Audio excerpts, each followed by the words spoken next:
welcome back to the NCCDP YouTube channel. I'm your host, Alexandria, and today we are going to be talking about dementia behaviors with the lovely Kari Johnson. Hello. I like introducing you as lovely. It just feels fitting. I Thank keep saying you. it every time, but I just like it. I don't know that I noticed it before. Thank you. The lovely Kari Johnson is with I'm us going to tell today. my husband that I'm, Yeah. I'm lovely all the time. Yes, you are. Because you say so. I'm the witness. Yeah.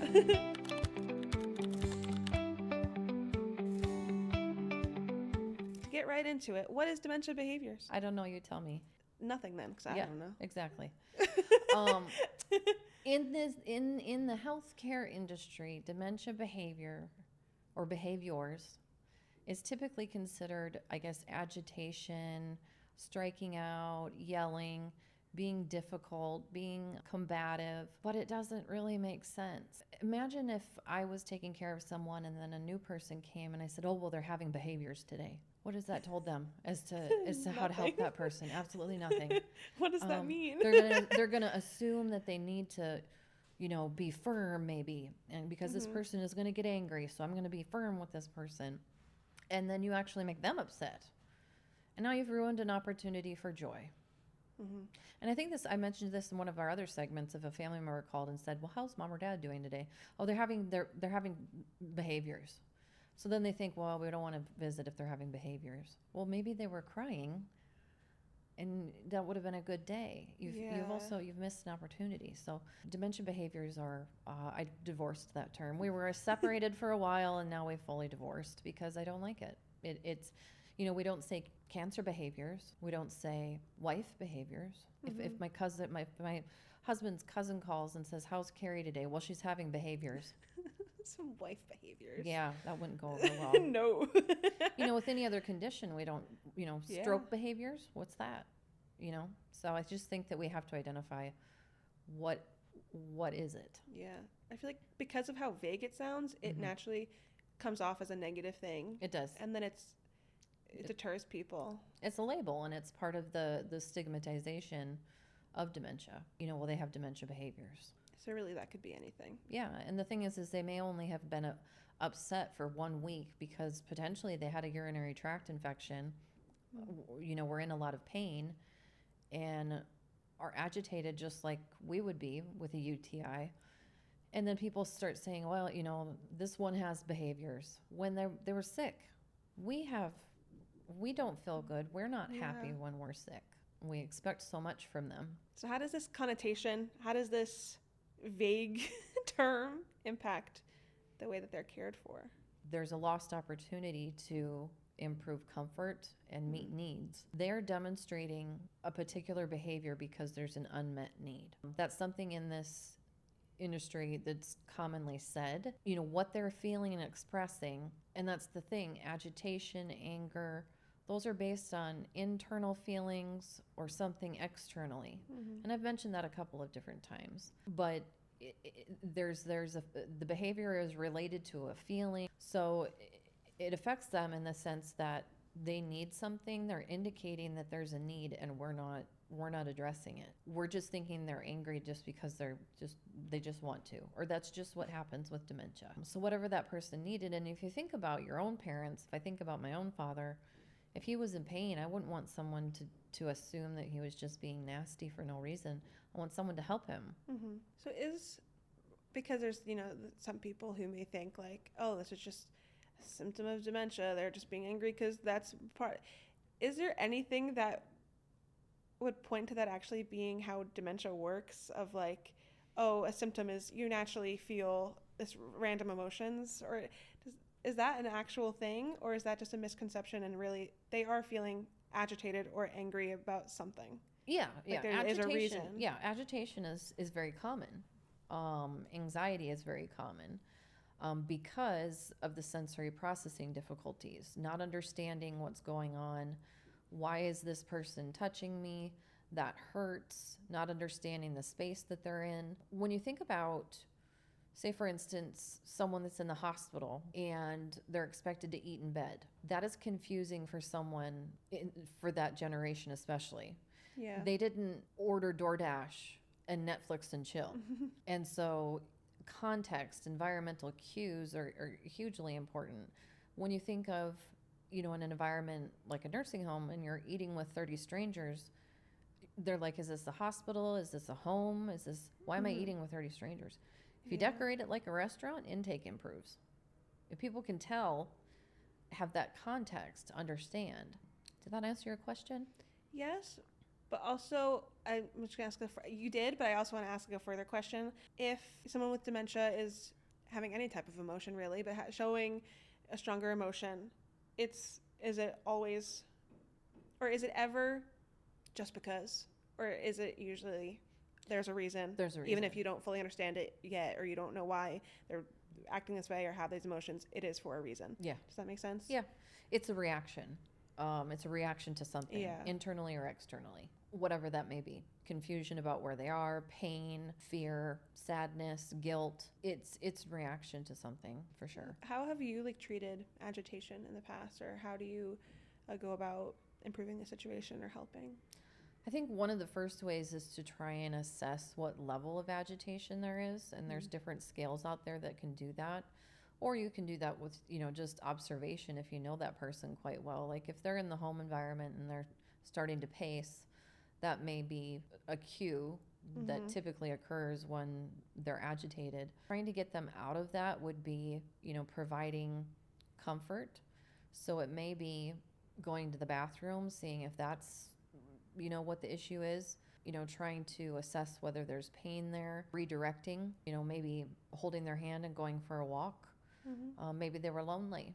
I mean, we all have emotions related to our needs, and they're not any different. It's just that the brain can't necessarily understand what's going on and interpret it. And agitation, it is common.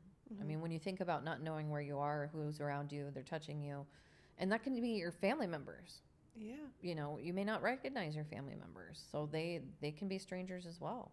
I feel like a lot of the topics that we've talked about in previous videos and this one are kind of overlapping, because I'm just thinking again about the assumption that because it seems like dementia behaviors, that term is very much just an assumption of nothing but everything at the same time. It just doesn't make sense. Or just assuming that they're just being agitated because it just naturally, no, they're going through something. Something is happening. And it may be the part of the brain that regulates emotion. I mean, they can have that emotion because, it is because of the damage to the brain. But that's the internal environment.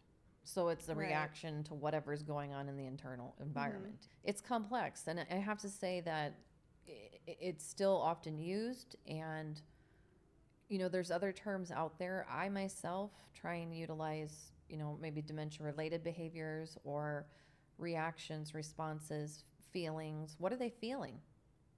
What are they demonstrating? Because if your boyfriend was to say to me, well, Alex is super upset. Oh, okay. Tell me what's going on. Well, she's sitting outside crying, because her bag got stolen out of the back of my car, and which actually happened. Really happened. Yeah. On a first date, no less. Yep. He would Girlfriend describe behaviors. He would describe. Yeah, you'd have a whole lot of behaviors going on, and you did, right? I did. I cried a lot on that first date. Absolutely. So, but that wasn't first date behaviors or girlfriend behaviors or stuff getting stolen. I mean, it was related to stuff getting stolen. Yeah. But I'm sure when you called your mom to tell her, it's, the questions of, are you okay? And, you told her how you feel. You told her how bad you feel. You know, she just got you the computer, all the things. So when we talk about each other's feelings, we don't clump them all together. But for some reason with dementia, we like to just say dementia behavior. So getting back to the question, what are they? I don't know. If you figure it out, let me know. I mean, I know that there's some that are more common than others that are related to dementia, but we have to dig deeper than that. So what would you say is a better way to, you kind of already touched on this, but what's a better way to describe dementia behaviors in quotes, or how to address them? A change in mood, or most of the research will say behavioral and psychological symptoms. As I said, I say dementia-related behaviors sometimes. I guess that's it, really. Reactions is one that's coming up. A change in need, a behavior change. I feel like just saying what's actually going on, or like what the actual Yeah. emotion Yeah, or the actual behavior absolutely, is. absolutely, yeah. You know, they're having agitation today, or so and so has been sad today. They've been crying, explaining that. You know, or they appear sad because if we can't ask them, "Are you sad?" Yeah. And the other thing is, they can be happy too. Yeah, I was just gonna say, then couldn't dementia behaviors be, oh, they're so joyful today. Yeah, They're so because there's happy. something called pseudobulber effect that a lot of people, I've seen it more so related to like stroke and brain injury, but it's also common or can be common. I should probably not super common, but it can also be related to dementia. We're seeing that more and more. And pseudobulbar effect is something related to the brainstem, and what the outcome is it, you know, kind of uncontrollable laughter or crying. And so that isn't necessarily that they're happy. That's part of the process of, you know, the deterioration of the brain tissue. But also, you know, when people do activities with those with dementia, they're focused on joy, and there can be a lot of joy. We also have a responsibility for families that are going through this of talking about, yes, there can be joy. Let's facilitate joy. Don't ask questions like, do you remember me? I told you that yesterday, because then they might have dementia behaviors. But if you went about it the right way, they can be happy. If you talked about, Mom, when you worked at Sears 50 years ago and you took us shopping, and talk about those joyful times, redirecting. Bring the joy and stop calling them dementia behaviors. So we are all divorcing the term dementia behaviors. We're not using that anymore. I know some people might disagree with me. I don't know. Well, we can stand firm. I know. We have our reasons why we're divorcing it. I mean, the separation, it wasn't enough. It's just a healthier relationship to just be apart. It is. And when I'm assessing someone, myself, in whatever capacity, either as an OT or an advocate or an educator or whatever it is, when it was my own parent, he would be upset. And I needed to figure out, I'm 1,500 miles away. I need to know, Dad, calm down, take a breath, tell me what's going on. Well, I'm just so upset because the car blew up and you told me not to drive it. I wasn't supposed to drive it yet because I just got out of the hospital and I didn't listen, and I told you I wouldn't, and now it's blown up. And, that was the situation. And so what he's exhibiting on the side of the road with his walker is being upset, crying, yelling some, not at me. I think there was people passing. I'm not sure. I don't know. It was probably, I was sort of thankful I was 1,500 miles away. But, in order to meet the needs that he had, I couldn't just say, call my sister and say, well, Dad's having dementia behaviors by the side of the road. Not helpful. That doesn't No. further along anything. Kari had some behaviors, though. Later that day, I was like, oh, boy. Here we go. So how would you kind of like summarize the process of addressing a person's, their emotions and actions and everything in regards to the dementia behaviors? I really, for all these segments that we've done, I've really aimed to not look at any research because I want it to come from me. Some of it probably is obviously come from research I've read in the past. But what I think of is assessing what the situation is, assessing what the emotion is, and then addressing it. So either adapting whatever environment they're in or adapting the routine to something that's more beneficial for them. An example of that would be when my dad was first in the nursing home, they would wake him up at 6 and he would be agitated. This is a man that hung out at the bar a lot of his life. So was he up at 6 in the morning frequently? No. So I said, let him sleep in bed. They're like, well, he's going to miss breakfast. I said, I will spend the gazillion dollars to ship this to the middle of South Dakota. Muffins, whatever. Give him a Diet Coke and give him a Nutri-Grain bar when he wakes up. He'll be happy as a clam. Or he may even sleep till noon. Just let it be. That was how to address it, with an adaptation. And then accepting that there's going to be emotional, not output, but there's going to be emotions, and there's going to be emotional times, and there's going to be emotional episodes, and there is going to be some agitation probably. I taught someone a couple of days ago, and for that person, the family member that has dementia, they really don't have any strong emotions. So the thing is you can have certain types of dementia and not have agitation. That's also a possibility as well. So accepting the emotions, accepting the behaviors for what they are. You know, this is what it is. We have to accept it. Sometimes that they're going to come. We have to address it, and just treating them like a person, because that's what they are. They're people. Seems like it's, again, coming to the, like, assessing, like, who they are, knowing the person, having that connection, knowing just, like, how they are as a person. Absolutely. To be able to, like, help whatever the situation is, or just treating them in general. Yeah. I mean, I know with my mom, and she doesn't have dementia, but I know that if things aren't in their proper location, if she was to develop dementia, that's going to be agitating for her. My sister and I both know everything will need to be in its appropriate place. Yeah. And she's the master of decorating and lining up everything a certain way. Those are the types of things that would agitate her. You know, so it's thinking about, who is this person? You know, for my dad, I put a model car that my husband had given him when he worked at Chrysler, and I put that in front of the TV. And so my dad would say, well, I was just so angry today, or I was missing you and Don. And then I saw that car right there, and I thought, well, I'll just call him up and talk to him. You know, so again, back to that addressing, adding things to improve comfort. I also wanted to just also quickly ask, why use the term care partner versus caregiver, and how that applies to this as well? So, you know, the terms caregiver and caretaker implies a certain level of passivity by the person. We're going to give it to them, or we're going to take it when we want to partner with them. Dr. Montessori once said, what you do for me, you take away from me. And so when we assume that people can't do things, we take those away. Yeah. And we want to try and facilitate and help them do as much as they can. You know, I think overall, you know, just stressing their, you know, what is their identity? Who is this person? Did I answer your question? Yeah, I think our words are very powerful, and by using partner and like acknowledging them as a person. Yes. And like partnering being that we're doing it together.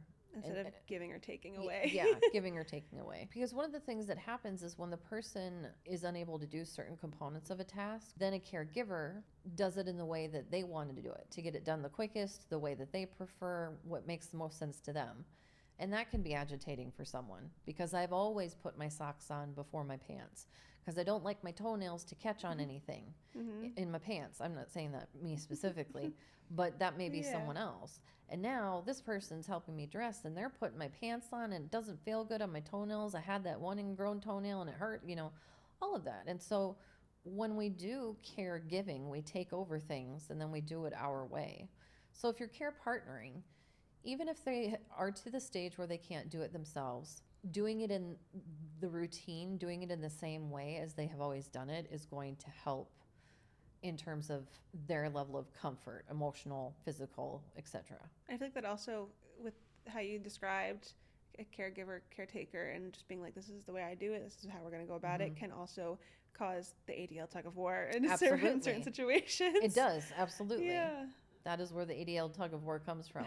I'm going to do this to you my way. Yeah.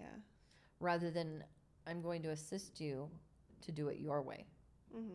It kind of takes away their, I guess, autonomy, but also just like they're a person. And they, you know, like it takes kind of that away, and it's like, I don't know how to word it, but being like, I'm just doing it my way, and this is how you're going to deal with it, instead of being like, oh, this is your person, this is how you like to live your life, let me help you, and like let me just, you know, be there to assist. Well, and it actually causes more functional deficits than it needs to. I mean, for instance, if someone has always kept their toothbrush, toothpaste, and cup in the exact same spots for their entire life, and then a caregiver comes along and thinks, well, you know, that's not how I do it. I put it here and I put it there and I put it there.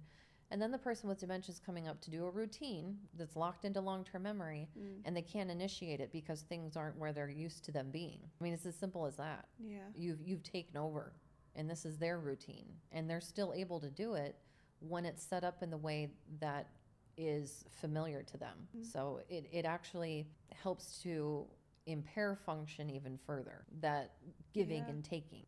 I really like that. I feel like I haven't heard the term care partner that often, only here or there, but I feel like we should be, I don't know, I like using that better or more. Yeah, I think that it really makes it, you know, we're going to do it together.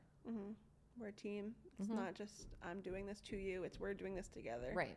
I don't have a checklist to fill out all of that. I mean, the complexity is that, yes, time can be limited. Yeah. And I get that. And so sometimes, you know, even with my own parent, I'd try something and it would fail miserably. But actually caring about that and thinking, okay, well, let's try it different the next time. That's the difference. Rather than, oh, well, they were just having behaviors, or they're just this or that. I just think it's so funny just hearing they're having behaviors. I know. It's just because it's so silly. Like, it's like, what does it mean? Just hearing, like, sorry, it made me laugh just hearing you say it. Well, and I always say it kind of deadpan as well, like, because I've just become, I'm just over it. But inevitably, it's one of the questions that I most often get. You know, what can we do about dementia behaviors? And it's been around for so long. People are still going to use it, not necessarily mean it. And they don't mean it badly. But I just think we need to, you know, especially with the population, the older population growing, our rates of dementia growing, we have to get it together. It could just seem like, oh, it's just words, but it really has a more lasting effect. Words matter. Of making kind of people be like, oh, maybe I shouldn't visit. Or, you know, I really like that example because it has a huge impact whether you have friends and family come visit. Well, and, you know, one thing that irritated me one day, each time my dad would go into the hospital, he oftentimes, they used to call them sitters, but now they call them like bedside companions. My dad didn't understand why he had that because he'd be in delirium still, typically. And so he would just think it was someone to visit with, a new best friend. And somebody charted that, you know, he just babbles all day long. It really irritated me. Like, don't you say that my daddy babbles. No, I could say that if I, you know, but no, I know him. He's in delirium, so he's a little bit scattered. He gets a little bit manic. But he's talking to you about the twins. He's telling you about his daughters. I mean, he would talk about us constantly, everywhere, you know. He'd also talk about bowel movements constantly to whoever would listen. You know, I just thought, don't say he's babbling. If you sat down for a little bit, you know, there's some sense. Absolutely. It depended on how sick he was, obviously. But he said to my sister once in delirium, he said, Christy, the birds are flying backwards outside. Something's not right. I'm not good, am I? They're flying backwards? Yeah, he was still in delirium, and he was convinced that the birds were flying backwards, but he had enough wherewithal at that point to know that didn't sound right. Yeah. There was another time when he had a UTI, and he said, Kari, there's a bowl of cherries on the ceiling. And I said, really? And he said, well, there's obviously not. So am I hallucinating? And I'm like, yeah, I guess, or I am. I don't know. Yeah. You know, but he had a UTI. But and some would have, had he said that to someone else, there's a bowl of cherries in the ceiling, would they have said, really? That's what you see? Or would they have said, there's no cherries on the ceiling, and then documented patients talking about cherries in the ceiling not making sense, and you've missed, he had a raging urinary tract infection. Was transferred the next day to a facility and was unconscious. Well, by the time I got there, he was so sick. So cherries, those were a cue. I feel like with all of the assumptions or just glance overs that people make, there's something there that just isn't being paid attention to that can make an impact. Absolutely. I think that's with everything that we've talked about. Yeah, definitely. Assess, address, and accept. I don't know if I made that up. You're coining it now. Yeah, well, there we go. Kari Johnson said it here. Yeah, that's how I look at it. Well, thank you for sharing all of this with us. Everything that we've talked about, I feel like is really helpful and educational, and things that not many people know or realize or understand the full, depth of it. Of just like, hey, this doesn't make sense. Dementia behaviors. Why are we saying it? What does that mean? So I really appreciate you coming on here and talking with us. Thank you for giving me the opportunity to. Of course. And to listen to the many, many Bert stories that come out. I love the Bert stories. Most people do. Well, thank you all for joining us. I hope that you were able to take something from these videos. If you're interested in learning more, you can always check out our nccdp.org website, linked in the description. Thanks for watching, and we will see you next time.